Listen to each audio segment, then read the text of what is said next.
यह प्रशासन की लिपापोती है और क्लियर है कि यह आत्महत्या नहीं, यह हत्या किया गया है। और ये आप जान रहे हैं कि इस समय इतना बेहतर से बेहतर टेक्नोलॉजी है, लेकिन ये प्रशासन उस टेक्नोलॉजी की सदुपयोग नहीं कर रही है। फिर दूसरी बात, ये आप जान रहे हैं कि ये शूटर जो हैं, माफिया जो हैं, वो प्रशासन से भी 4 कदम आगे चल रहे हैं। तो इतना अच्छे तरीके से इनको मौत के घाट उतारे हैं कि इसको आत्महत्या का रूप दिया जाए। लेकिन एक 15 साल 12 साल का बच्चा भी जब देखेगा, तो जो प्रशासन बता रही है कि ऊपर से इस टंकी से गिरते हैं और चोट लगती है और मौत हो जाती है। तो एक 12 साल का बच्चा भी देखेगा तो ये कहेगा कि आत्महत्या नहीं है, क्योंकि टंकी से अगर गिरते हैं तो कुछ दूरी जाके वो गिरेंगे और फिर उनके हाथ में चोट आएंगी, पैर में चोट आएगा, ये पीछे का जो है पूरा पूरा शरीर में फ्रैक्चर है। और ये अगर पीछे गिरते तो ये पूरा फट के बाहर निकल जाएगा। और वो देख रहे कि उतनी बड़ी पानी टंकी से, तो ये प्रशासन की लिपापोती है। और ये सबको पता है कि यह भारतीय जनता पार्टी की ये गढ़ है गाजीपुर, जो बड़े बड़े नेता हैं भारतीय जनता पार्टी के, और उनको ये संरक्षण दिया जा रहा है, क्योंकि उन लोगों की भारतीय जनता पार्टी का गढ़ नहीं है, समाजवादियों का गढ़। ये समाजवादियों का भी गढ़ है, लेकिन यहाँ पे भारतीय जनता पार्टी के भी बड़े बड़े नेता संपर्क में है। भारतीय जनता पार्टी की बीजेपी का है, लेकिन उनके भी बड़े नेता जैसे मनोज सिन्हा हो गए, तमाम बड़े बड़े नेता उनके संपर्क में है। और समाजवादी पार्टी के अफजल अंसारी भी जो कहते हैं कि दलितों के रहनुमा है, वो भी अभी तक शायद हम पूछे हुए तो शायद अफजल अंसारी जी भी यहाँ पे नहीं है। कम से कम उनको आना चाहिए, एक बड़े नेता है, शायद वो बात प्रशासन के सामने रखते हैं तो उसका बी पॉजिटिव निकलता। लेकिन क्लियर कट बात है कि उन लोगों को यह पता है कि ये दलित परिवार का लड़का है, गरीब परिवार का लड़का है, मजदूर का लड़का है, ये मजदूर बाप हैं और तमाम रिश्तेदार है। कुछ दिन फड़फड़ाएंगे, चलेंगे, चुप हो जाएंगे। लेकिन हम बता देना चाहते हैं आपके सोशल मीडिया के माध्यम से, चैनल के माध्यम से, कि बहुजन समाज में विशेष रूप से दलित समाज कभी स्वाभिमान से समझौता करने वाला नहीं। भीमा कोरेगांव इतिहास गवाह है और आप जानते हैं कि जेल की सलाखों से, लाठियों से कोई डरने वाला नहीं है।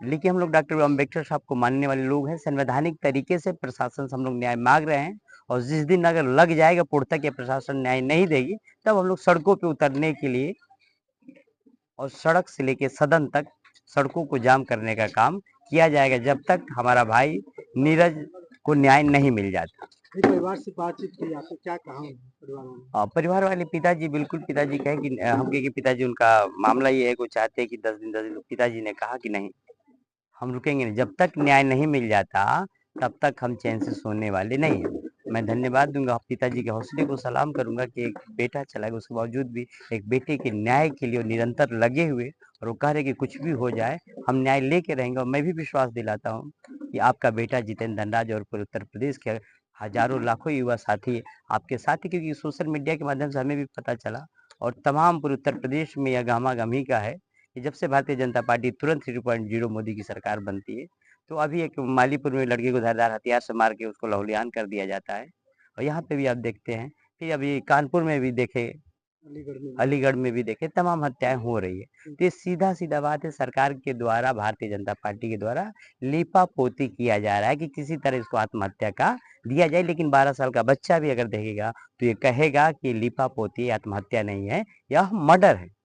क्योंकि मैं नई सेंट्रल जेल में 4 साल महीना रहा हूँ, तो मुझे पता है कि शूटरों की दिमाग 4 कदम प्रशासन से आगे चलती है।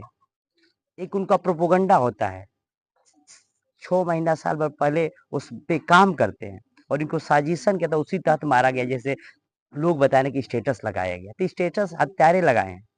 उनके हौसले को देखिए कि वो घसीटते हुए ला रहे हैं, वहां पे खून की बूंदे हैं। और ये प्रशासन, ये निकम्मे, तो शासन करे कि खून की हाँ बूंदें वही, नहीं है। ये निकम्मे, इनके बच्चे अब क्या बताएं, भूखे मरने पड़े चाहिए। ये कह रहे कि ये खून नहीं है, ये कोई थूका हुआ है। अरे जो पान खाता है तो 2 दिन में, 1 दिन में धुल जाता है। रात को बारिश होती है, ये प्रशासन की लिपापोती देखिए। जैसे चौकी इंचार्ज आता है, तुरंत उसको, लाश को उठा के लेके उठाने का प्रयास करता है, पैक कर अच्छा, देता है। उसमें बता रहे हैं लोग कि मतलब डीएम भी नहीं आती हैं, कप्तान भी नहीं आते हैं, बाकी दरोगा वगैरह सब मिल करके ही सब ये काम कर तो लेते हैं। भैया कोई एमपी एमएलए का बच्चा थोड़ी नहीं मरा है, कोई एमपी एमएलए का बच्चा थोड़ी नहीं मरा, कोई अडानी अंबानी का बच्चा थोड़ी नहीं मरा है, एक गरीब परिवार का लड़का मरा है। डांट समझा के उसको फटकार के हटा दिया जाएगा। प्रशासन यही चाहती, इसलिए नहीं आई। क्या लगता है परिवार को न्याय मिल पाएगा? भारतीय जनता पार्टी की अगर हम लोग भरोसे रहेंगे तो न्याय नहीं मिलेगा। हाँ, हम लोग को सड़क से लेके सदन तक इस बात को मुद्दे को उठाना पड़ेगा। सड़क से लेके सदन तक सड़कों को जाम करना पड़ेगा, 3 दिन तब हो हम गए, लोग 3 दिन न्याय हो गए, लेंगे। 3 दिन हो गए। बिल्कुल, अभी कुछ भी पोस्ट में अभी वही बरकरार है, अभी एजेंसी आई थी, ये हुआ, वो हुआ, कुछ नहीं। आपकी पूरी टीम क्या करेगी? हमारी पूरी टीम तन, मन, धन से साथ है, इस परिवार के साथ। और हम लोग तब तक अनुरोध जारी रहेंगे, तब तक हमारे भाई नीरज जी को न्याय नहीं मिल जाता। क्या होना चाहिए इनके मामले में? इनके मामले में जितनी भी टीमें फॉरेंसिक लेके तमाम जितनी टीमें उसको गठित किया जाए, निष्पक्ष भाव से अगर जांच किया जाएगा तो हत्यारे जरूर मिलेंगे। आप समझिए, इतनी टेक्नोलॉजी हो तो चाहते तो 24 घंटे में हत्यारे, ये गाजीपुर क्रॉस नहीं कर पाते, उत्तर प्रदेश बॉर्डर क्रॉस नहीं कर पाते। कहाँ उनकी एजेंसियां है? वो लोग कहते हैं कि एक एक पाई पाई हम निकाल देंगे, सुई की नोक हम हिसाब ले लेंगे, लेकिन ये क्या कर रहे हैं? ये प्रशासन की लिपप होती है। चलिए बहुत-बहुत धन्यवाद।